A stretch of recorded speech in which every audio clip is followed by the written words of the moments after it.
All right, we're going to reconvene our meeting on H 289, draft 6.1 with our legislative council. Come back, Ellen. Tchaikovsky, Office of Legislative Counsel.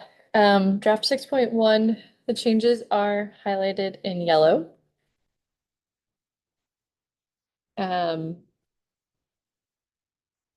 So first, the definition of low-income customer has been moved to page 7. It's been added to subsection D, so that as used in this subsection D, customer with low income means a person purchasing energy from a retail electricity provider and with an income that is less than or equal to 80% of area median income adjusted for family size as published by HUD. So the words haven't changed, but it's moved sections. Any questions?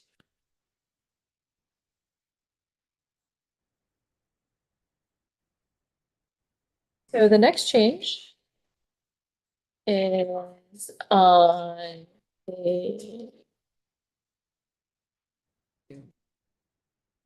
We're kind of there, but 22. So, small tweak here. First adding a heading because the editors had wanted me to and I forgot. So it's calling it the intent section, and then it's also changing nothing in this section in section 8004 of this title is intended to relieve, modify, except.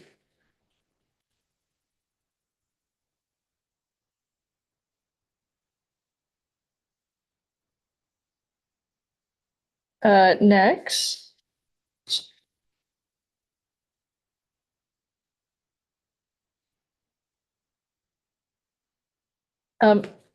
There.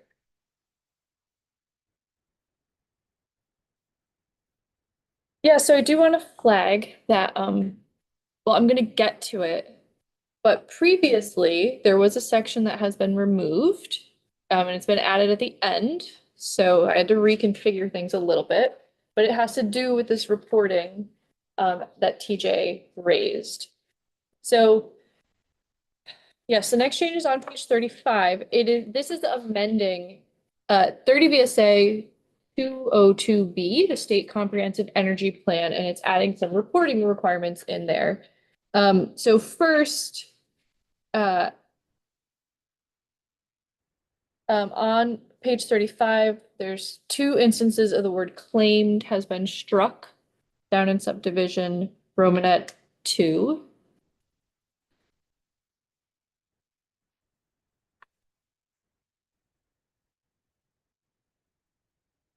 And then next, added to this whole section on the report by the department on the RES, there's some additional language on page 37.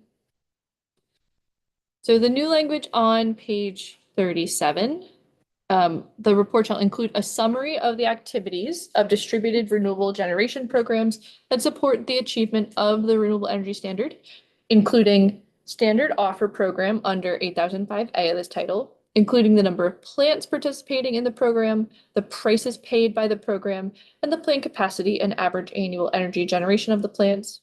The report shall present this information as totals for all participating plants and by category of renewable energy technology. The report shall also identify the number of applications received, the number of participating plants under contract, and the number of participating plants actually in service. I believe this language is already existing reporting from one of the statutes that's being removed.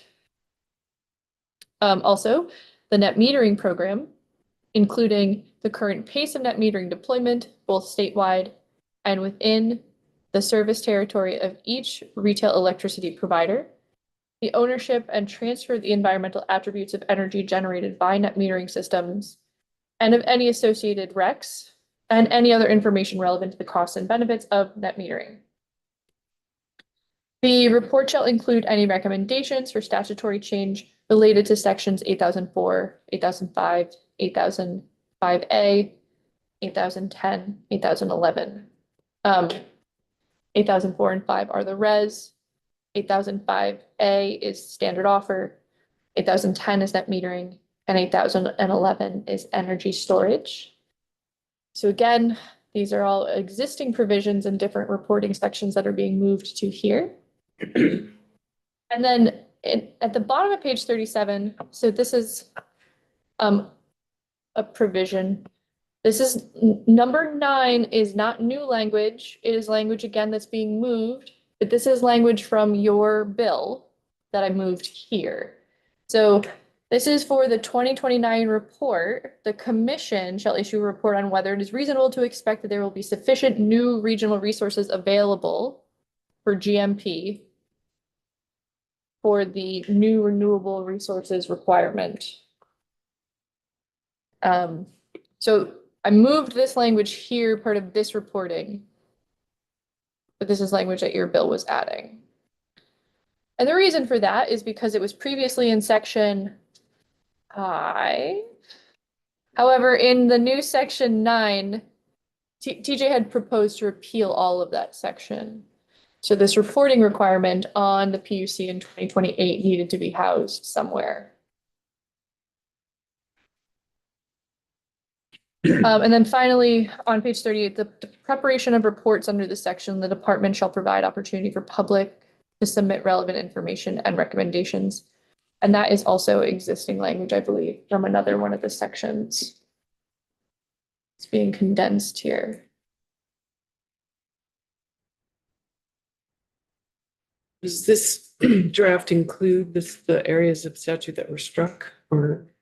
Yeah, so there's a repeal on the very last page. I'm hoping I didn't miss any, though I was trying to line up if I got all of the repeals. So hopefully. Did I go? Let's see. Sorry, so there's a 30 BSA 8010 TJ4 Public Service Department. It's net metering or the net metering biennial. That is. Is that on page, is that on page 30? Sorry, I guess maybe I missed highlighting. Sorry, the amount of things I just did in 40 minutes.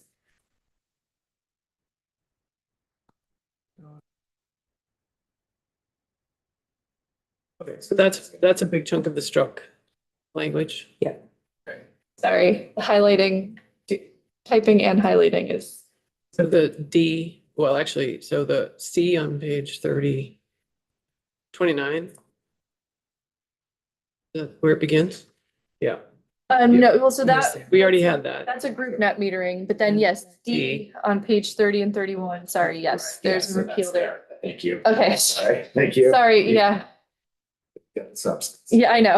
Well, and highlighting, I know, and highlighting is so everyone can see it, but it's an extra step for me that I seem to forget sometimes. Okay, so then the last two things, on page 39, this is in the net metering, the temporary report for over the summer. So on page 39, line 13, discuss current programs electric utilities have in place to serve income eligible customers, the number of participants in those programs, and their trends over time. Capture it, Kate.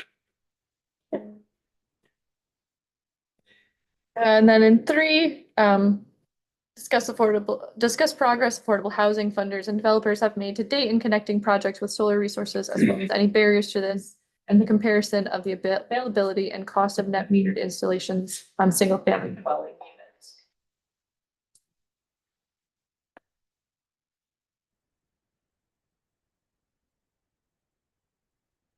And then finally on page 40, so as I already have alluded to,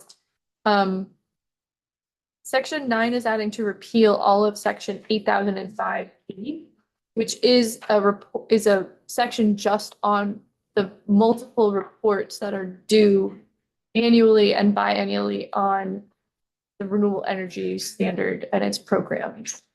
And so that is being repealed because they're all being condensed into the language on page 34 through 37. Thank you, Ellen. Representative Sakowitz. Tiny typo. On the bottom of page 39, on line, and the line 18, net metered should be hyphenated.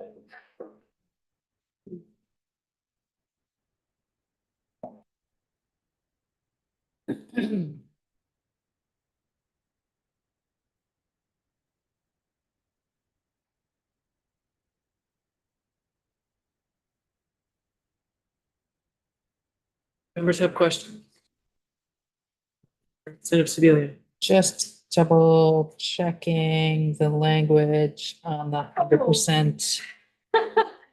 There's another yes, I'm sorry. See, yes, the highlighting is also missing. That's on page 29. Great. Okay, sorry. So on page 29, the language that Louis Porter raised, yes, I'm sorry, this was not highlighted.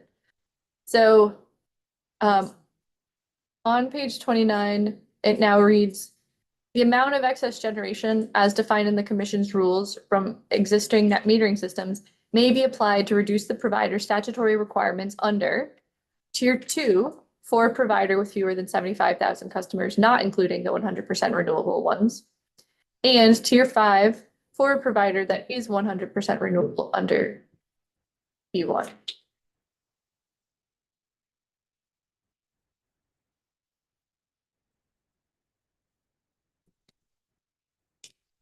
So Representative Stones. Thanks, Madam Chair. I'm trying to figure out what all we're cutting, and because it looks like I just want to understand what we're proposing to do. So we're not proposing to cut all of section 8010, right? no. Okay, because you had mentioned that. Okay, so it's just 8005B that we're cutting. And 8010D is being struck, which is the reporting requirements on net metering. And being moved. It's being moved into the other report, yeah.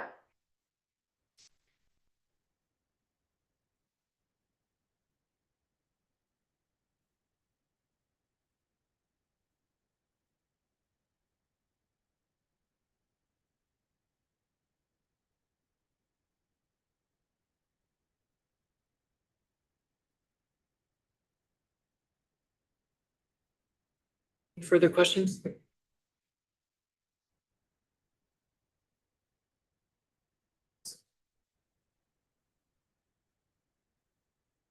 Go ahead.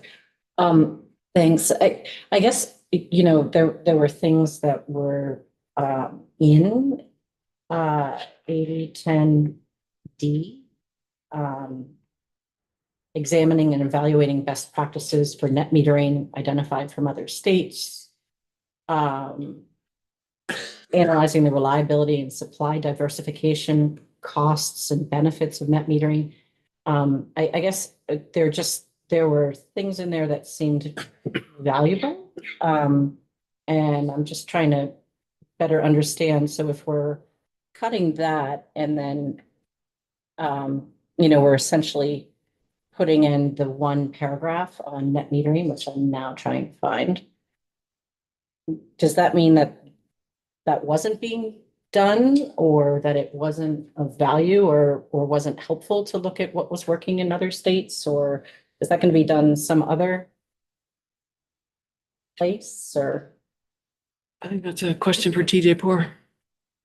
Yeah, I'm going to invite, also asked Ann Margolis, Deputy Director of Planning at the department, who has been around in the net metering policy for a lot longer than I have, to chime in. I'm going to turn it to you, Ann. Go first. Hi, Ann Margolis with the Department of Public Service.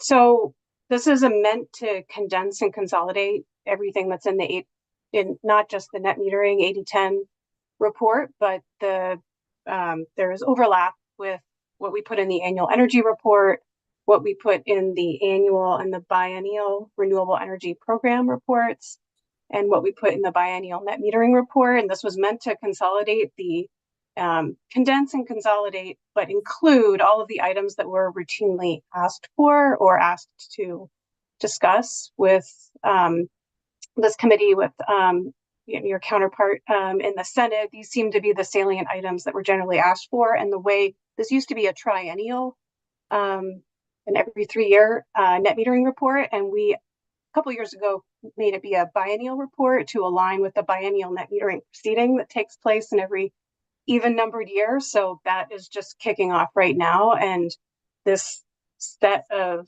the reason we did that alignment was because the department has to do a lot of analysis of the utilities providing reports on all of the systems that have been deployed over the previous 2 calendar years, the disposition of the renewable energy attributes, the siting parameters, like are they sited on preferred sites? Are they, small residential rooftop systems? Are they larger group net metering systems? So category 1, 2, 3, 4, or 5. There's a whole bunch of data collection and analysis that goes into that biennial proceeding that happens at the commission. And then there are requirements in statute that flowed through to the rule, which resulted in this biennial proceeding, which results in the department making recommendations and then other stakeholders replying to those around sort of the pace of net metering. And is it in alignment with state energy goals and requirements? Should any changes be made? So that's where tweaks are made, for instance, to the statewide blended rate, which is what excess generation is paid. It's where changes are made to the adjusters, the REC and the siting adjusters, in order to kind of achieve all of the disparate goals that are in 80-10, which are sometimes in conflict with each other. So this was meant, when we did the alignment around the biennial time period with the biennial report, it was meant to say, we're doing this huge chunk of analysis for the Public Utility Commission and their proceeding around net metering. Let's make sure we don't have these off-kilter analyses that have to take place that are largely looking at the same things. So this was meant to capture both the things that we are asked for on the regular basis by the legislature to review, and the things that we are already analyzing for the Public Utility Commission in like the March to June timeframe of that same year. So we can use that analysis to do this report. Some of those items that you asked about, Representative Stebbins, around the reliability and supply diversification, that sort of thing, those are what we envision including. I think we routinely talk about those things in the annual energy report in terms of how all of our programs fit together: net metering, standard offer, what might be a replacement for standard offer, utility procurements, utility integrated resource planning, the renewable energy standard, whatever those requirements are. And then, like Act 174, all of the siting that goes on by municipalities and regions. So the annual energy report is what ties it all together. We're trying to make sure that what we do for the net metering component of it also supports, the work we're already doing, given constrained resources, and what we have heard is the most important from legislators. But I think if there are specific items here and they're achievable for us to get, we'd have to ask for that information from the utilities. And it's easy to get like the number of net metering systems and the REC disposition and the siting attributes. It is a lot harder to get specific information around the reliability and supply diversification benefits. I think in our alternative proposed version of a res, we had some additional language around in the net metering section around both benefits to and sort of costs or costs incurred by the distribution and transmission system. So we were trying to look at both sides of that coin because we are seeing emerging costs. So I guess story short, if you think we've missed pieces, but I think we were trying to incorporate what we can get, what we're already analyzing, and what's useful to hear. Thank you. You have concerns about what was removed, Representative Stebbins? I just have concerns because normally I like to see what we've removed and then see how it's translating, and I haven't really been able to do that as within the 420 to now timeframe. But I do understand everything that Ms. Margolis is saying. Appreciate that. Do members have further questions? Comments? Thank you for joining us.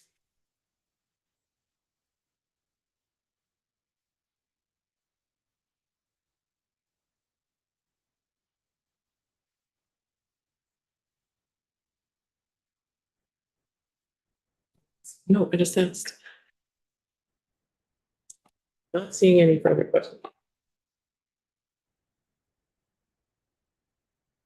Make a motion that we report a draft 5.2 of H 289 favorably. 6.1. 6.1. Sorry, I'm on the wrong draft. It's on my phone. 6.1, excuse me.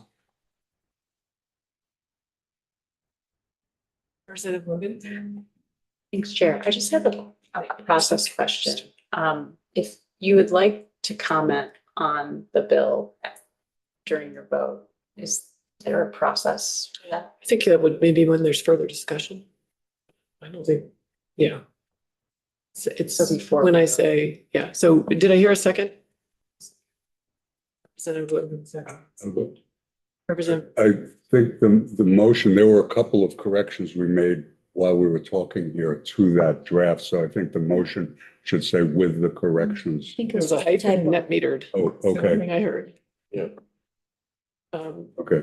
and that would be an editor's change, so I don't think we would say as amended. I think we can vote on this version.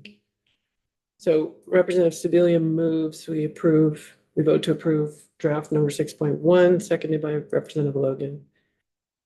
Is there further discussion? Representative Stebbins, Logan, and Sibilia. Thanks, Madam Chair. I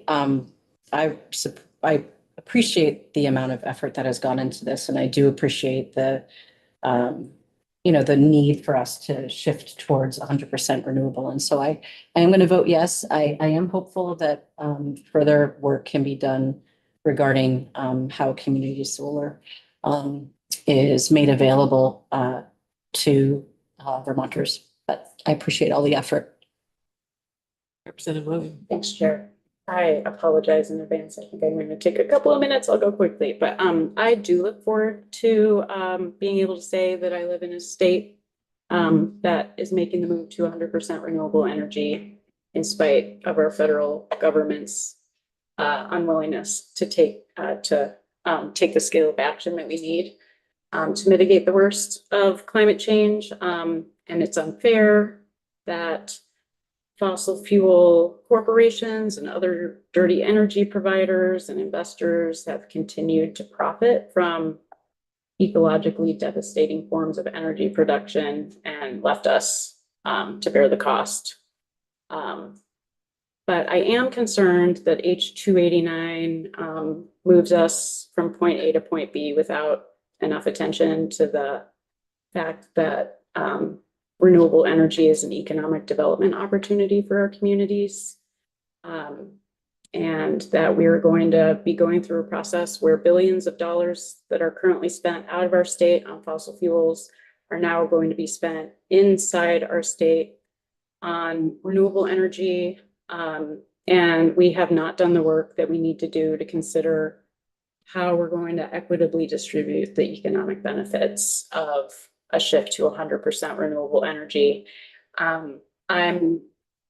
That's kind of outside of the scope of our committee, but it does seem like there are some things that we can do about it. I'm encouraged by the debate that we've had and the engagement of stakeholders in trying to consider the equity implications of H289. And I would love for us to consider bills like H668, the Ratepayer Protection Bill, and H669, thermal energy networks, that would address some of the long-term distribution of costs and benefits as we make this move. Thanks. Representative Sibilia. Thanks, Madam Chair. The energy transition is happening. It has costs associated with it.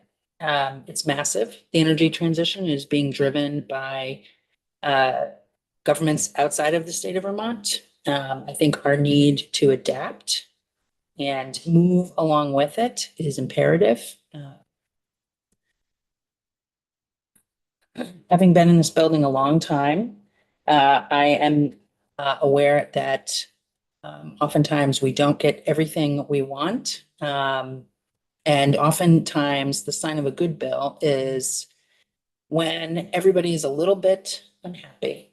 I am really grateful to the department for the process that they ran, getting the public input on our energy systems. I believe that I know that has been factored into the work of the working group, which the speaker insisted was formed to make sure that we could move, and the chair and I sat on. And the extraordinary work that really the stakeholders around the table have done to negotiate. The best part of this bill for me is the consensus and all of that input that has come together. I think it's not always exactly what anyone would like. I think we could probably unanimously agree. No one has everything they want here, but I appreciate the flexibility that has been added for the utilities, the increase in renewables that we are bringing on, and the public engagement that has happened and is continuing to happen. The work that Rep. Logan and Rep. Stebbins have brought in on the housing piece and equity. I think these are all really important. These are really difficult conversations, and I think we've done a good job. I think you've done a great job leading us through it, Madam Chair, and I am ready to vote. Thank you for that. You don't need to take anything away from it, except to say, thank you for your effort on it as well. You've certainly been a leader here and helped make all that happen. Representative Tory. Thank you. Yes, I share the enthusiasm for upping our game and our ambition on renewables. And also, I hold a lot of hope and enthusiasm for the companion pieces and strategies that we are going to need to pursue to really do the balancing act that's going to be necessary to integrate these renewables successfully. And I think we do have bills on the wall, some of the ones mentioned by Logan, and others that we can consider together in the future, particularly around statewide efforts that will help. Because I did really pick up in this process just how different places our utilities really are in. And we did a lot of work to really accommodate that. But I feel like there's also a lot of work we could do on the statewide level that might make things more equitable for Vermont. Representative Pat. Thank you. As I've been thinking about this bill, I'm struck all the time, and even before this, by the fact that in Vermont, at the present time, if you look at the electric utilities and the percentage of their energy supply that is now either renewable or clean, whether you're looking utility by utility or across, the whole state, the electric supply is significantly renewable or clean, very, very much so, as opposed to our largest uses of energy, which are transportation and thermal. And at the same time, when I think that we have to keep that's the harder nut to crack and less regulated and all of that. At the same time, recognizing that to the extent we make changes in transportation and thermal, we are in most cases adding to the demand for electricity. So it becomes all the more important that we do this in the electric sector as well. Further discussion? Not seeing any. Will the clerk please commence to call the roll? Representative Seth Bongartz, Yes. Representative Paul Clifford, Representative Kate Logan, Yes. Representative Christy Morris, Yes. from Pat, Yes. Representative Larry Sakowitz, Yes. Representative Laura Sibilia, Yes. Representative Brian Smith, No. Representative Gabrielle Stebbins, yes. Representative Garatori, Yes. and Chair Amy Sheldon. Yes. That is 9-1-1. I won. All right, and Representative Sebelia will be reporting this bill for us. Thank you all for your hard work and for sticking it out on a Tuesday. It is still Tuesday. And we will reconvene tomorrow at 9. We're adjourned.